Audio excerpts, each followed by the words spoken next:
Bismillahirrahmanirrahim. Assalamualaikum warahmatullahi wabarakatuh. Innal hamdalillah nahmaduhu wa nasta'inuhu wa nastaghfiruhu wa natubu ilayhi wa na'udzu billahi min shururi anfusina wa sayyiati a'malina. Man yahdihillahu fala mudilla lahu wa man yudlil fala hadiya lahu. أشهد أن لا إله إلا الله وحده لا شريك له وأشهد أن محمدا عبده ورسوله لا نبي بعده اللهم صل وسلم على هذا النبي الكريم نبينا محمد وعلى آله وصحبه أجمعين أما بعد فيا الحاضرون أعزكم الله hadirin kaum muslimin jamaah salat maghrib Masjid Al-Mujahidin yang semoga senantiasa dimuliakan Allah Tabaraka wa Ta'ala.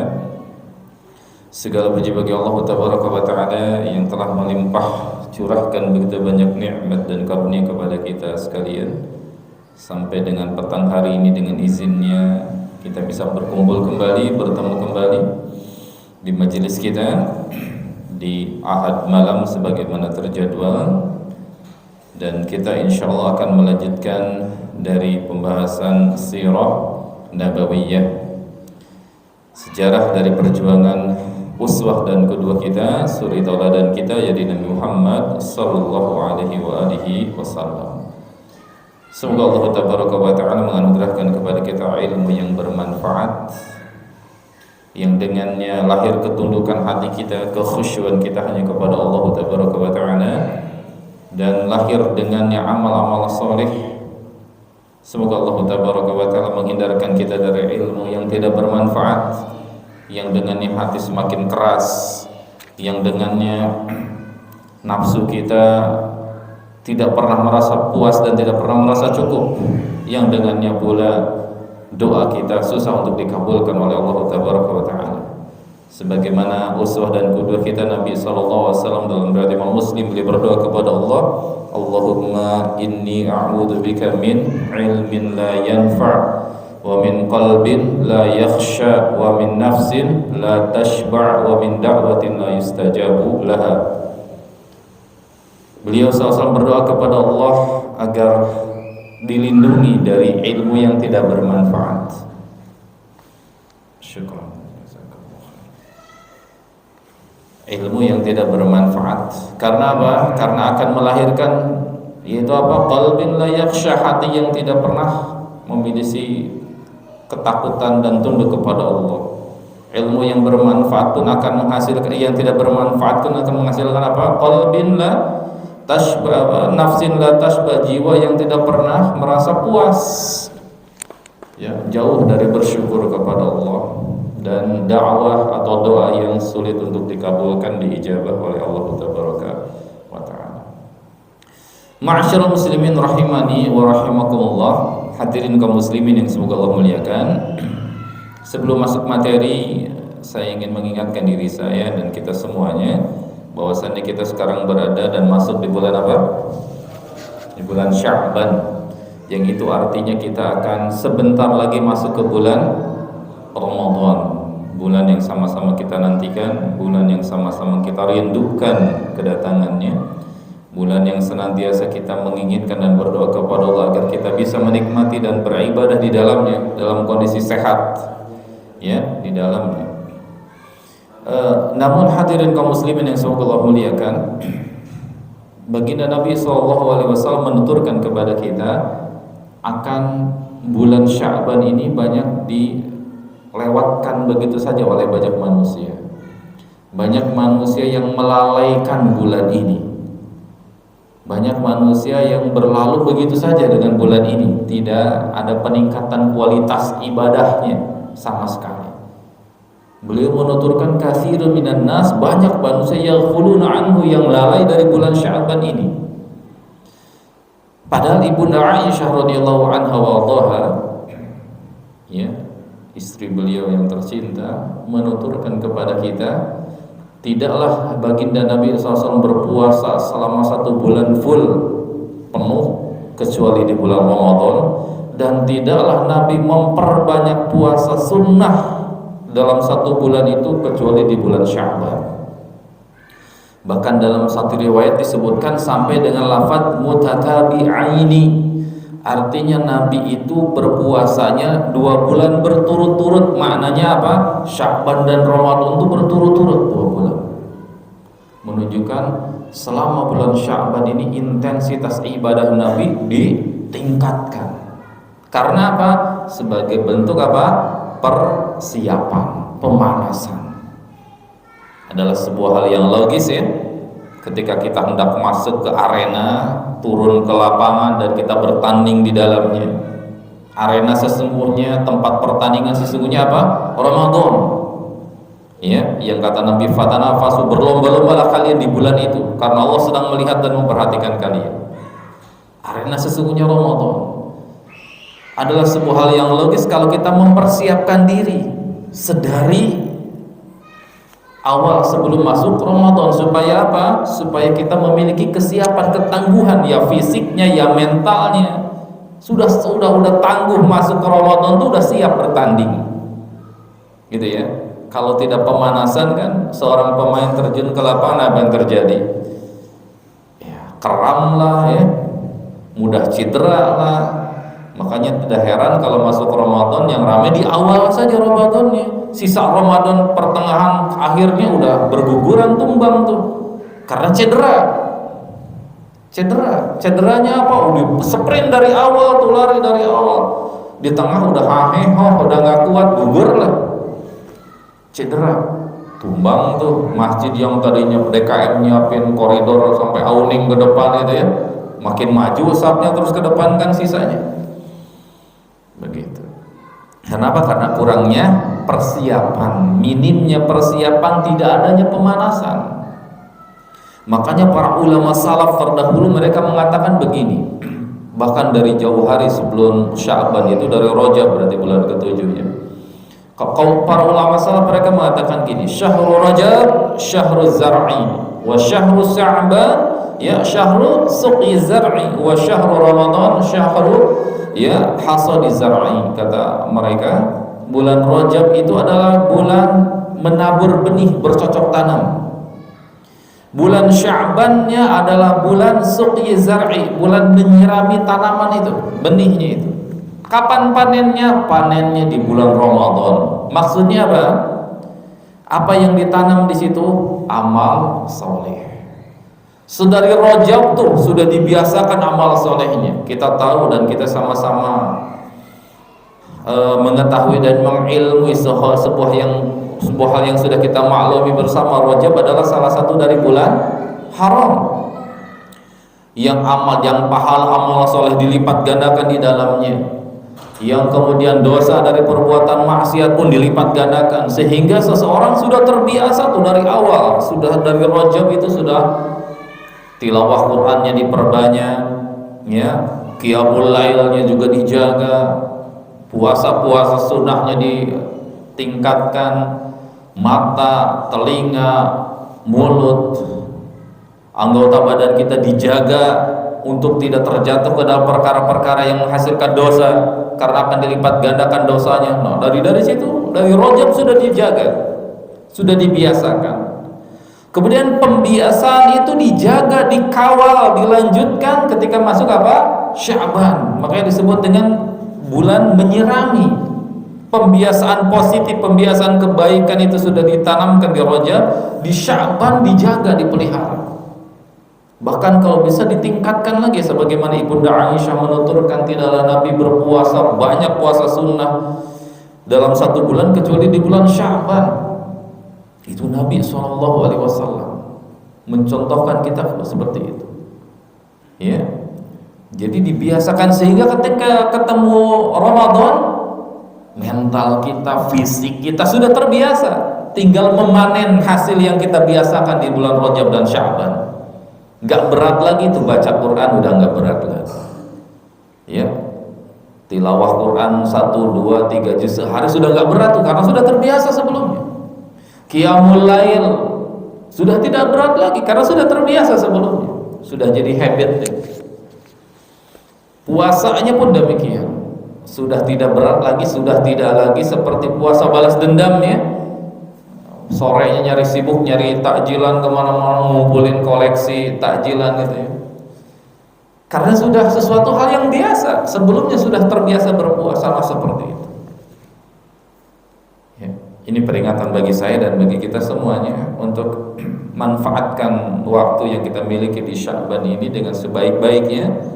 Kita tingkatkan kualitas ibadah kita sebagai bentuk persiapan masuk ke bulan Ramadan. Semoga Allah Ta'ala menyampaikan usia kita, keluarga kita dan juga kaum muslimin ke bulan Ramadan dalam kondisi kita sehat, dalam kondisi kita afiat, dalam kondisi kita diberikan kemampuan dan kekuatan untuk melaksanakan amal saleh di dalamnya. Amin Allahumma amin.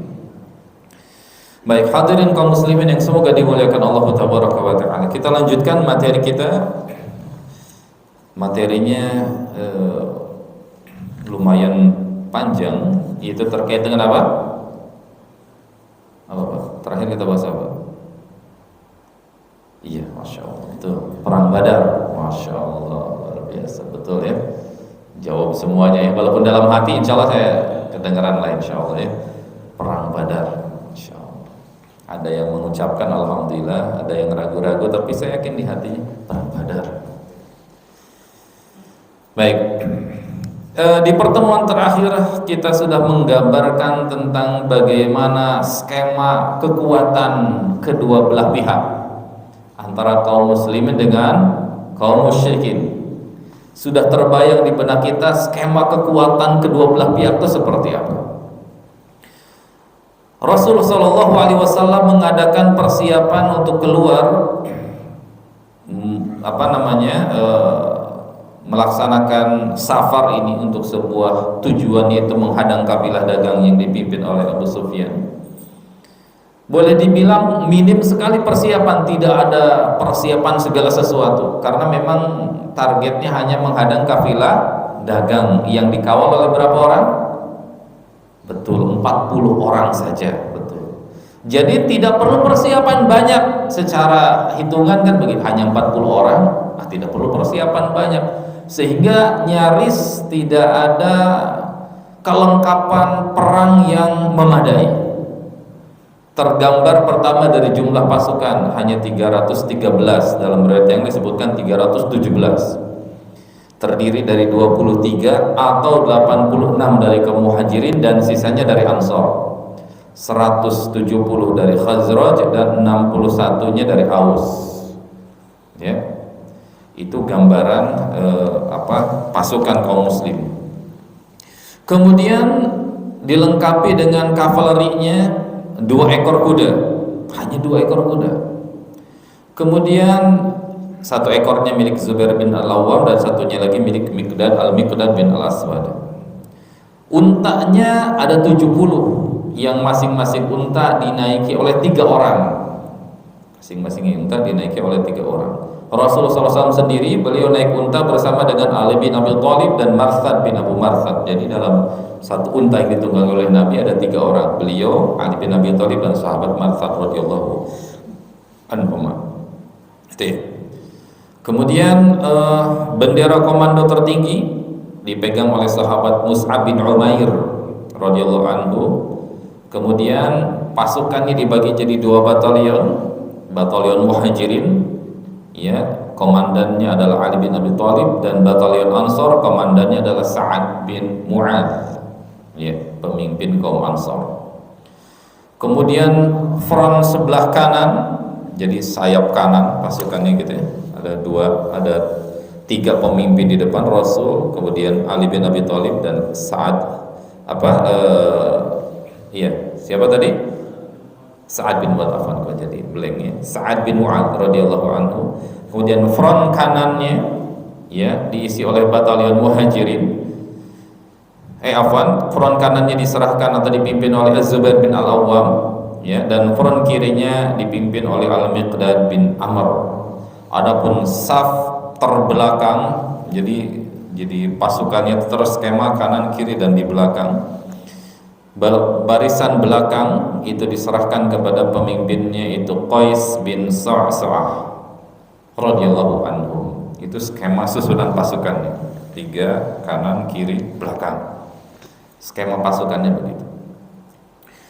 Kemudian Rasulullah Shallallahu Alaihi Wasallam berangkat melewati jalur utama. Jadi jalur utama yang biasa ditempuh oleh masyarakat yang dari Mekah menuju ke Madinah, jalur utama yang ditempuh.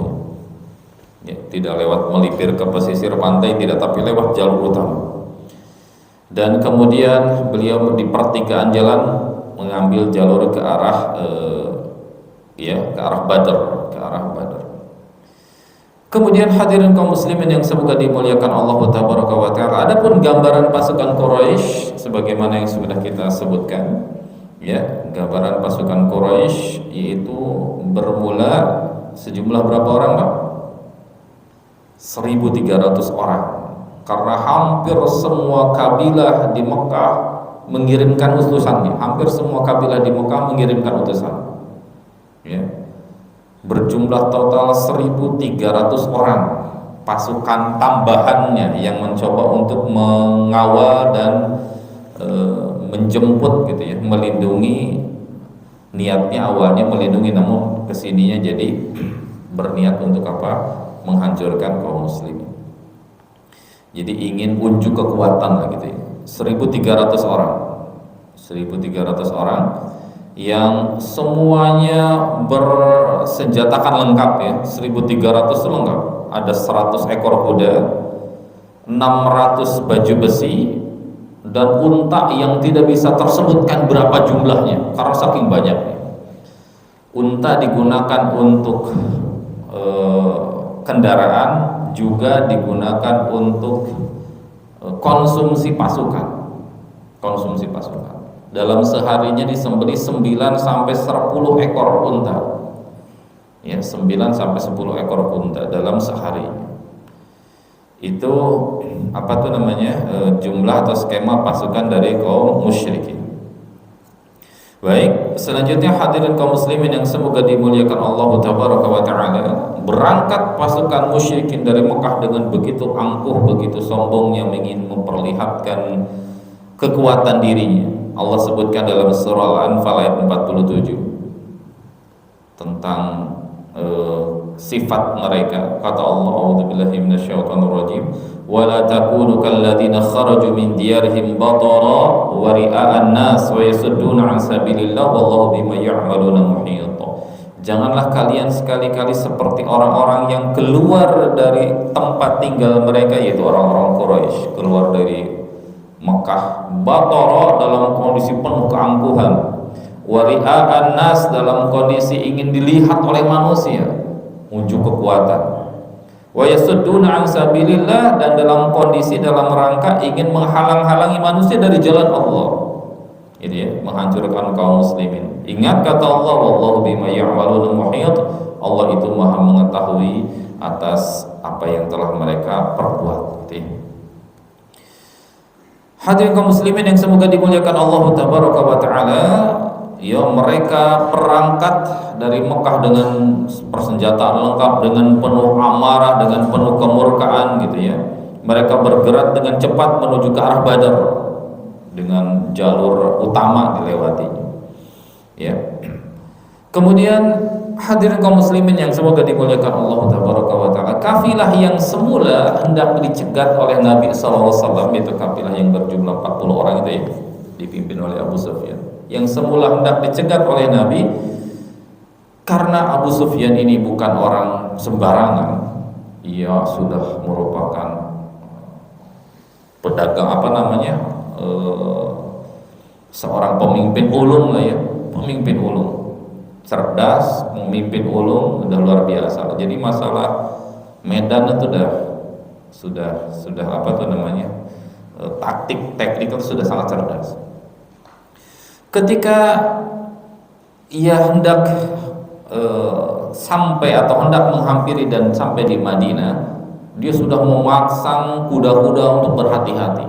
Ia menyebar mata-mata gitu ya, sampai ia jalan dulu. Pasukannya disimpan dulu, tidak boleh jalan dulu. Ya, memata-matai kondisi lingkungan seperti apa. Sampai hadirin kaum muslimin yang semoga dimuliakan Allah Tabaraka wa Ta'ala, ia bertemu dengan namanya Majd bin Amr. Ia menanyakan kepada Majdi bin Amr ini, Abu Sufyan bertanya tentang tanda-tanda yang mencurigakan, kira-kira ada pasukan nggak sebelah sana, ya gitu kurang lebih. Kata orang tersebut, saya tidak melihat seorang pun di jalur sana, kecuali saya melihat ada 2 orang yang berada di atas bukit. Ya, berada di atas bukit. Ada 2 orang, udah itu aja, saya nggak melihat siapa-siapa lagi. Abu Sufyan dengan kejeliannya, wah ini kayaknya mata-mata yang 2 orang itu. Lalu ia menghampiri dan menyusul ke arah yang ditujukan, ke arah bukit itu. Dan setelah melihat kondisi situasi di tempat yang ditujukan oleh si penjawab tadi, yang melihat ada 2 orang di situ, nah, dia melihat di sana kotoran unta, dia teliti kotoran untanya, kemudian dia lihat ada biji-bijian utuh. Kata Abu Sufyan, wah ini biji-bijian orang Madinah nih. Orang Madinah kalau ngasih makan onta pakai gini. Nah, gitu.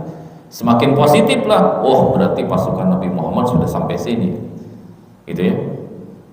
Maka dia langsung membelokkan pasukannya, tidak lewat jalur utama namun ke pesisir pantai. Jadi di Madinah, di Mekah, jalur utamanya ke sini lewat ke pesisir pantai, ke Laut Merah.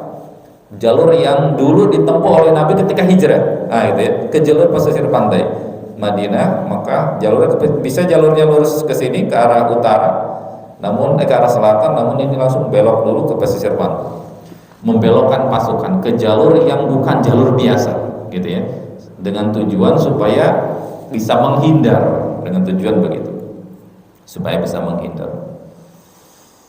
Kemudian hadirin kaum muslimin yang semoga dimuliakan Allah tabaraka wa taala,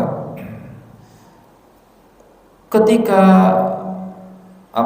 posisi Abu Sufyan ini sudah yakin selamat nih, oh nggak bisa terkejar karena kita sudah bisa melipir jauh, maka Abu Sufyan yang sudah tahu rombongan dari Mekah sedang berjalan menuju kemana, menuju ke Badar, menuju ke tujuan penjemputan pasukan itu, ia pun ngirim surat dulu, supaya apa tujuannya? Tujuannya dah nggak usah repot-repot, kita udah selamat nih, nggak usah lanjut ke sini, balik lagi aja ke sana, karena kita sudah selamat, gitu, kita bisa menghindar, melipir.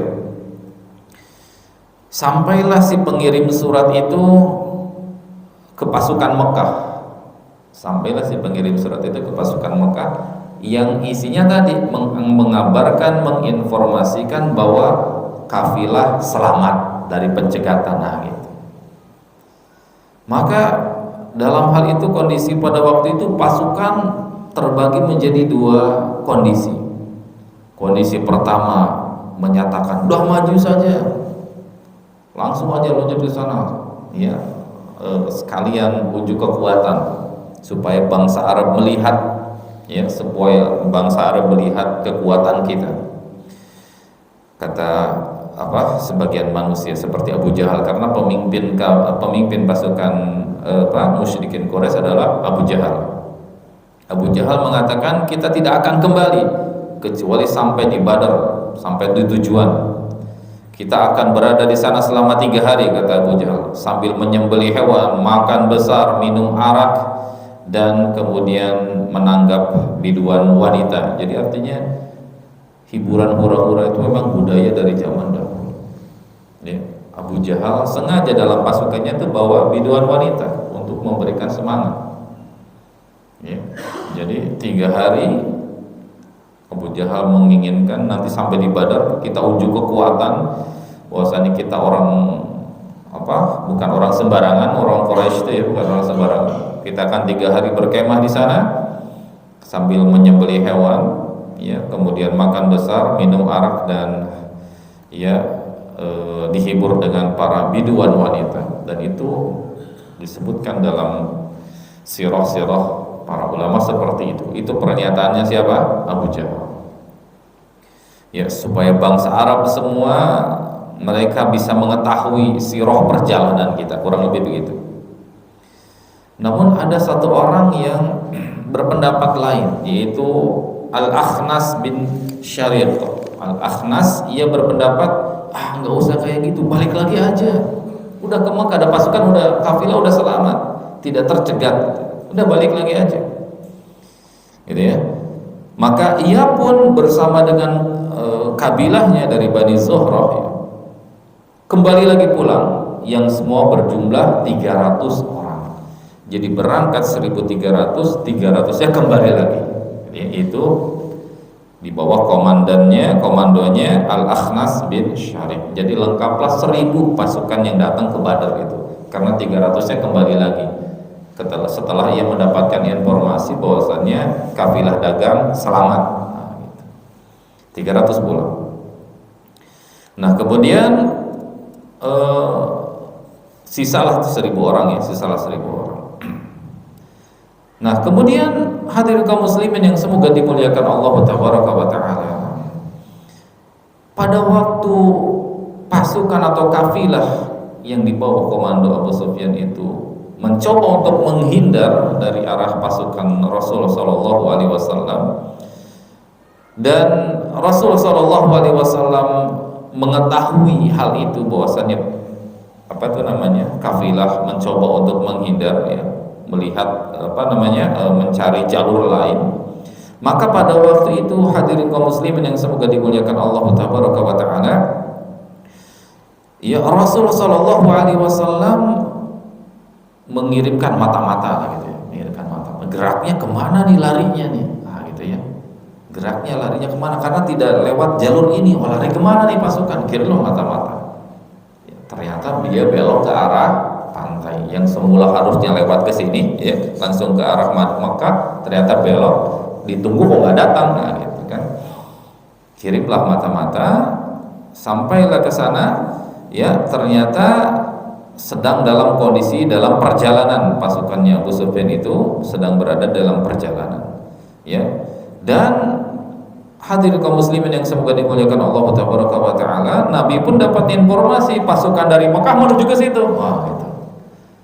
Jadi artinya pasukan Nabi SAW, kaum muslimin tidak bisa menghindari itu, peperangan itu nggak bisa, karena tahu pasukan dari Mekah sedang menuju ke situ, tidak mungkin balik lagi ke Madinah, nggak mungkin, karena akan menjadi presiden buruk lah bagi Islam dan kaum muslimin. Karena bisa jadi kalau kaum muslimin balik lagi ke Madinah, bisa jadi yang diserang malah Madinah, gitu ya, bisa jadi diserang Madinah. Kenapa? Karena ternyata kaum muslimin itu nggak ada keberaniannya gitu ya, bertemu di jalan malah lari kembali kan gitu. Jadi tidak ada opsi lain, tidak ada pilihan lain selain maju, hadapi yang 1.000 orang itu. Tidak ada opsi lain. Walaupun sebelumnya nggak ada persiapan untuk menghadapi 1.000 orang gitu kan. Namun nggak ada opsi lain, karena kalau kembali ke Madinah akan menjadi presiden buruk bagi Islam dan kaum muslimin. Yang itu tidak menutup kemungkinan Madinah justru yang malah akan diserang nantinya. Cepat atau lambat, kapanpun waktunya, melihat kaum muslimin gak punya keberanian begitu, pasti akan menjadi sasaran empuk bagi kaum musyrikin Makkah kan gitu. Sasaran empuk karena ternyata gak ada keberaniannya. Bisa jadi kapanpun waktunya bisa menjadi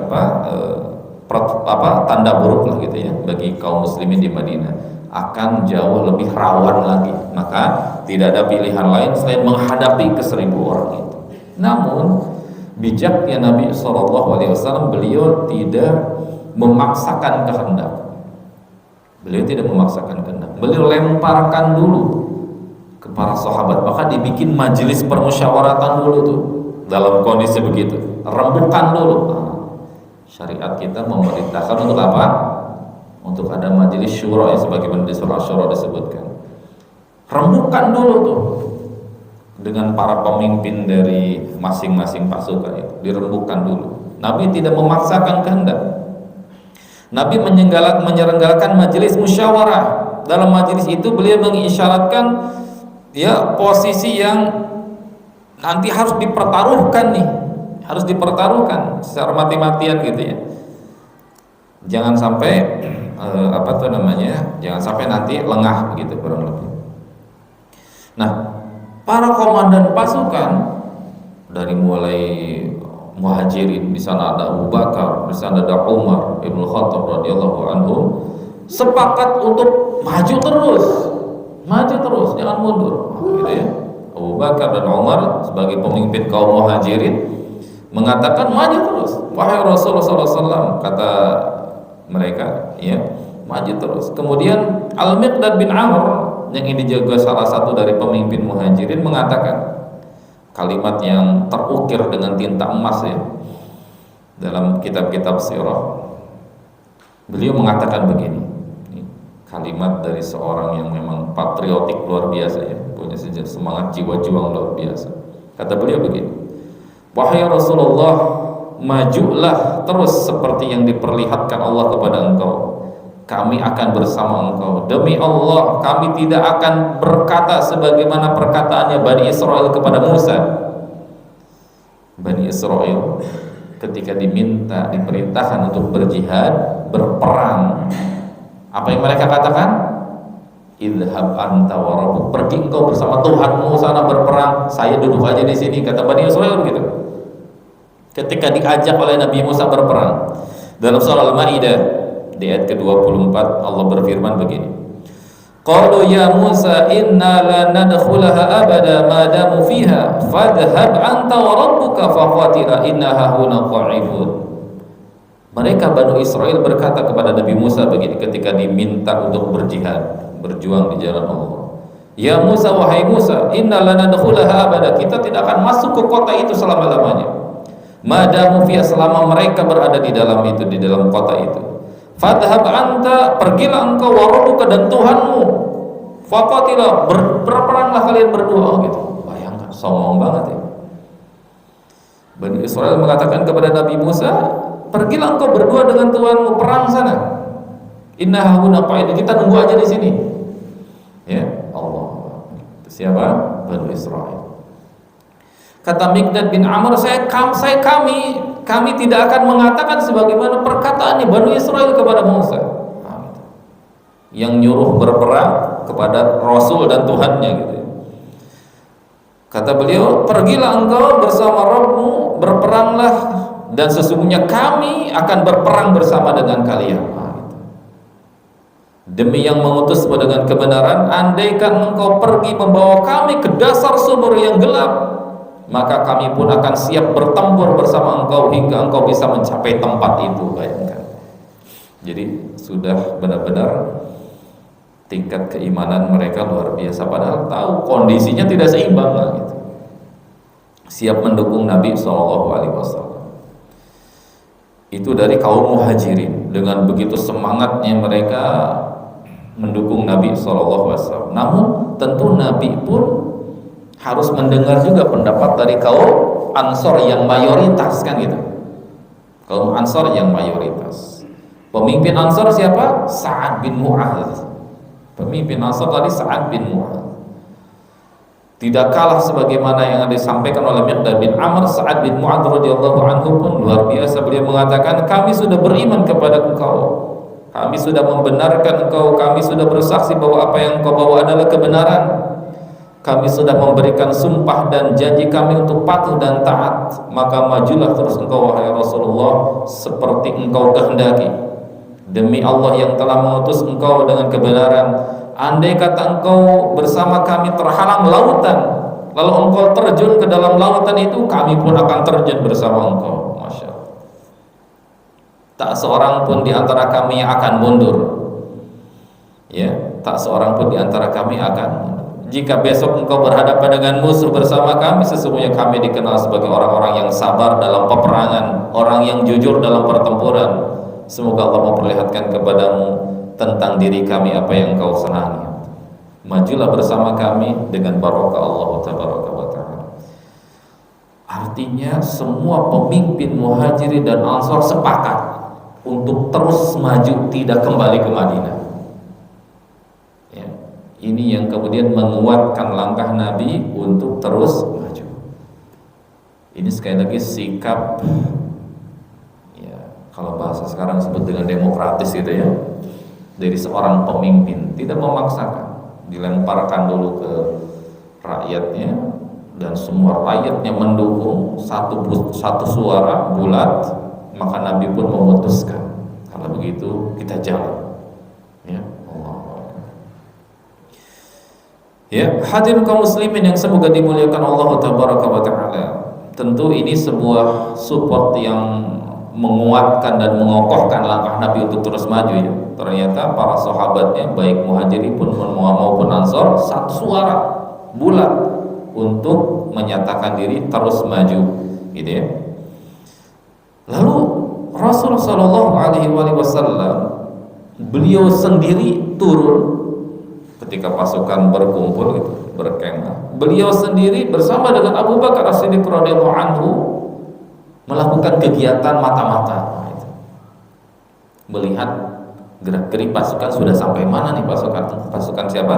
Pasukan Mekah sudah sampai mana? Sampai akhirnya beliau Shallallahu Alaihi Wasallam bertemu dengan di jalan itu ada seorang Arab Badui yang sudah tua gitu ya. Seorang Badui yang sudah tua, di mana Nabi bertanya kepada si orang tua yang berada di jalan itu, ya, kata Nabi Shallallahu Alaihi Wasallam, ya, beritahu kepada kami terkait dengan kondisi pasukan Muhammad dan pasukan Mekah gitu ya. Nabi bertanya kepada orang tua itu, kan orang tua itu nggak kenal sama Nabi Muhammad, maka Nabi Muhammad bertanya tentang dua hal. Apa yang kamu ketahui tentang pasukan Mekah dan pasukan Muhammad? Nah, gitu kata Nabi Muhammad, bertanya begitu. Orang tua ini awalnya nggak mau jawab, ya, nggak mau jawab dengan apa yang ditanyakan oleh Nabi SAW sampai ia tahu apa maksud dan tujuan atau asal engkau dari mana sampai bertanya seperti itu, gitu ya. Jadi bertemu di berpapasan di jalan lalu tanya terkait dengan informasi itu, orang tua ini nggak mau jawab sampai tahu dulu dah maksudnya apa, asalnya dari mana kok tiba-tiba nanya pasukan gitu kan. Nabi SAW ya dengan cerdiknya beliau mengatakan, ya nanti kita akan informasikan kita berasal dari mana, tapi jawab dulu pertanyaan saya. Jawab dulu pertanyaan saya. Lalu orang tua itu mengatakan begini, informasi yang kedengar bahwasanya Muhammad dan rekan-rekannya, dia tidak tahu yang di depan itu ada Nabi Muhammad. Muhammad dan rekan-rekannya berangkat pada hari ini, ya, berada di Badar sampai menuju ke Badar. Dan menurut informasi yang kudengar, Quraisy pun berangkat di hari ini. Jadi artinya mereka berdekatan, hendak berpapasan. Ya, berarti mereka sudah tiba di tempat yang sebentar lagi bisa berpapasan, kurang lebih begitu. Nah, setelah puas jawabannya, lalu orang tua dibalik tanya, kalian dari mana? Sebagai pertanyaan tadi, Nabi menjawab, ya, kami semua berasal dari setetes air. Jawaban Nabi begitu ya, kami dari setetes air. Jadi tidak menyebutkan dari Mekah, dari Madinah, kami berasal dari setetes air. Ya benar ya, bukan suatu hal yang dusta ya, kami berasal dari setetes air. Itu jawab Nabi Shallallahu Alaihi Wasallam. Artinya beliau ingin mencari informasi, dan ternyata orang tua ini menyebutkan pasukan dari Mekah sudah berangkat dan menuju ke arah, ya, pasukan itu, yaitu ke arah Badar ya, ke arah Badar. Baik hadirin kaum muslimin yang semoga dimuliakan Allah Tabaraka wa Ta'ala. Kemudian selanjutnya terkait dengan teknis peperangan. Waduh, ini masih siap mendengar nggak Pak? Masih siap mendengar nggak tentang teknis peperangannya? Siap ya? Wah, ini teknis peperangan ya. Dari mulai posisinya, dari mulai strategi-strateginya lah. Ini luar biasa nih kalau kita bahas, kita pelajari, banyak sekali ibrah dan pelajaran ya, banyak sekali ibrah dan pelajaran. Karunia Allah turun kepada Islam, kaum muslimin, luar biasa. Sore hari beliau SAW mengirim mata-mata lagi mencari data tentang musuh. Beliau menyerahkan tugasnya itu kepada komandan Muhajirin, yaitu Ali bin Abi Thalib dan Az-Zubair bin Al-Awwam, dan juga Sa'ad bin Abi Waqqas. Mereka pergi ke mata air Badar. Jadi menahan diri untuk tidak pergi ke Badar dulu, karena harus tahu dulu posisi gitu, harus tahu dulu skema kekuatan masing-masing pihak, menahan diri untuk tidak pergi. Tapi ngirim mata-mata dulu. 3 orang dari komandan Muhajirin tadi, dan ada beberapa orang yang menyertainya. Ternyata sampai di mata air Badar itu. Badar itu kan sumur mata air ya. Sampai di mata air Badar itu ternyata dijumpai ada 2 orang yang sedang mengambil air di situ. Dan ternyata kedua orang itu adalah utusan dari pasukan Mekah yang ditugaskan untuk mengambil air perbekalan logistik. Ditangkaplah kedua orang itu dan dibawa ke pasukan Nabi Shallallahu Alaihi Wasallam. Diinterogasi lah kurang lebih di situ. Diinterogasi. Dan dia menyatakan bahwasannya ia adalah utusan yang ditugaskan oleh orang Quraisy, orang Mekah untuk mengambil air. Jadi artinya sudah semakin dekat pasukan, kurang lebih begitu. Lalu Nabi bertanya terkait dengan jumlah pasukannya sebanyak apa. Si orang itu nggak bisa menyebutkan jumlah pastinya ada berapa jumlah pasti, yang penting banyak lah gitu. Lalu Nabi bertanya secara spesifik, yaitu berapa jumlah binatang sembelihan setiap harinya, karena akan terketahui dari porsi makannya dengan berapa orang gitu ya. Orang itu mengatakan setiap hari kami menyembelih 9 sampai 10 ekor unta. Kata Nabi, kalau gitu jumlahnya ada 900 sampai 1000 orang itu. Terketahui dengan itu. Karena dari sembelihannya ada 9 sampai 10 ekor. Berarti kata Nabi, jumlah mereka berarti antara 900 sampai 1000 orang. Nah, maka diketahuilah jumlah pasukan itu 1000 orang. Berarti menghadapi pasukan yang besar gitu ya, menghadapi pasukan yang besar. Baik. Masih panjang Pak ya. Sampai nanti strategisnya seperti apa? Insya Allah kita lanjutkan di pertemuan selanjutnya. Menariknya dibaca dulu di rumah, nanti kita tinggal diskusi di sini ya. Kan udah ada di rumah masing-masing bukunya ya. Sudah punya bukunya. Menariknya baca, nanti tinggal ngobrolkan lah, ngambil kesimpulan supaya tidak kita bacakan dari awal. Baik, kurang lebih itu karena sudah masuk waktu Isya. Dari apa yang saya sampaikan mudah-mudahan menambah kecintaan kita kepada Nabi SAW, menambahkan penghormatan kita kepada betapa besarnya jasa dan pengorbanan Nabi SAW, sehingga kita bisa mendapatkan Islam, nikmat Islam seperti ini. Lewat perjuangan Nabi yang luar biasa berat, Nabi itu bertugas dan berjuangnya. Sebagaimana di awal sudah kita pelajari dan kita sebutkan, 40 tahun pertama sebelum Nabi diangkat menjadi Nabi dan Rasul itu masa persiapan. Sementara tugas Nabinya hanya berapa tahun? 23 tahun. Semua yang terjadi sebelum Nabi menjadi Rasul itu dianggap sebagai masa persiapan. Sedari beliau masih di dalam kandungan, harus meninggal oleh ayahnya, kemudian dilahirkan dalam kondisi yatim, kemudian diasuh sama Ibu Halimah Sa'diyah dan seterusnya, rentetan kejadian peristiwa yang luar biasa. Istilahnya bukan peristiwa manis namun berdarah-darah ya. Itu sebagai bentuk persiapan Nabi SAW. Ya, 40 tahun persiapannya, sementara tugasnya hanya 23 tahun, menunjukkan tugas Nabi sangat berat. Karena untuk menempuh tugas 23 tahun harus menjalani proses selama 40 tahun. Tugas Nabi sangat berat. Semoga dengan kita mempelajari sirahnya, kita mengagungkan dan menghormati beliau, semakin mencintai beliau SAW yang begitu besar jasanya kepada kita sekalian. Amin Allahumma amin. Baik, kalau ada pertanyaan nanti setelah salat Isya, silakan salat adzan dulu. Setelah adzan Isya ya, silakan adzan. Ya, silakan. Ada yang mau ditanyakan? Ada yang bertanya? Tidak ada. Alhamdulillah, kalau tidak ada pertanyaan berarti semoga tersampaikan ya dan bisa dipahami dengan baik. Entah karena bingung mau nanya apa, entah mungkin nggak paham atau tapi husnudzunya insyaallah paham. Ya, semoga Allah berikan kemudahan untuk kita semuanya ya. Baik, kita tutup dengan kafaratul majlis. Subhanakallahumma wa bihamdika asyhadu an la ilaha illa anta astaghfiruka wa atubu ilaik. Assalamualaikum warahmatullahi wabarakatuh.